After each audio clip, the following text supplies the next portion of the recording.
साबुदाण्याची उसळ, साबुदाण्याची खिचडी, पण थोड्याशा वेगळ्या पद्धतीने. तुमची पण साबुदाण्याची खिचडी चिकट होते का आणि थंड झाल्यानंतर वातड होते का? तर मग हा व्हिडिओ तुमच्यासाठी शेवटपर्यंत नक्की बघा. तर अशा प्रकारे कढईमध्ये पाणी घेऊन एका भांड्यामध्ये साबुदाणा घेऊन त्या कढईमध्ये ठेवायचं आहे. व्यवस्थित झाकण ठेवायचं आहे, जेणेकरून त्या साबुदाण्यामध्ये पाणी जाणार नाही. आणि कढईवरती एक परत झाकून 5 मिनिट वाफ द्यायची आहे. ती वाफ बसेपर्यंत मी तर साबुदाण्याच्या उसळची तयारी करून घेते. मिरची आणि बटाटा चिरून घेते.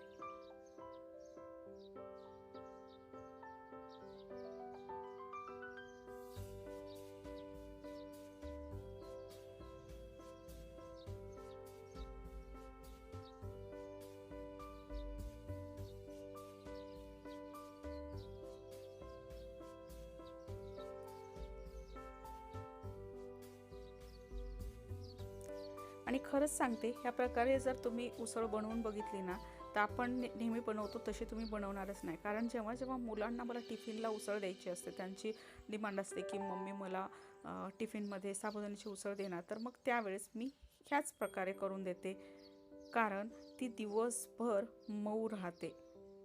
तर अशा प्रकारे वाफ पण बसलेली आहे. आता आपण साबुदाणा काढून घेणार आहोत,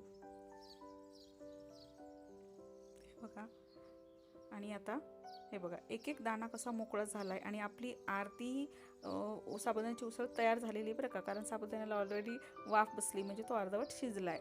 तर आता मी फोडणी देते. त्यासाठी मी तेल टाकलेलं आहे आणि सगळ्यात अगोदर मी बटाटा शिजवून घेणार आहे, तळून घेणार आहे.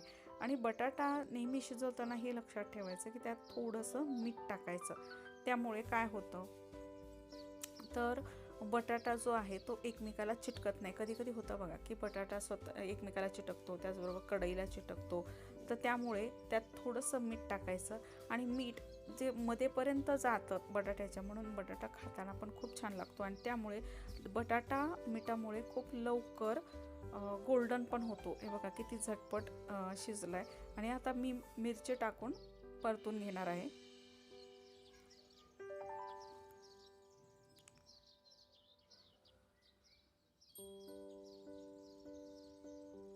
मिरची व्यवस्थित परतून झाल्यानंतर आता आपण साबुदाणा टाकणार आहोत. हा वाफवलेला साबुदाणा आहे तो बघा कसा सुटसुटीत वाटतोय की नाही आत्ताच टाकताना. तर हा टाकल्यानंतर अगोदर शेंगदाण्याचं कूट टाकायची घाई करायची नाही आहे. तर तो आधी टाकून चवीपुरतं मीठ टाकून, मीठ टाकताना लक्षात ठेवायचं की आपण बटाटा तळताना सुद्धा आपण मीठ टाकलं होतं, त्याप्रमाणे अंदाजाने मीठ टाकायचं आहे. व्यवस्थित साबुदाणा परतून घ्यायचा आहे आणि मग शेंगदाण्याचं कूट टाकायचं आहे. कारण शेंगदाण्याचं कूट जरी अगोदर टाकलं तरी साबुदाणा जो चिवट होतो आणि वातड होतो. तर अशा प्रकारे शिजल्यानंतर आपल्याला शेंगदाण्याचं कूट टाकून मस्त मिक्स करून घ्यायचं आहे आणि एक थोडीशी वाफ द्यायची आहे, कारण सगळे जिन्नस मस्त एकत्र शिजले पाहिजेत.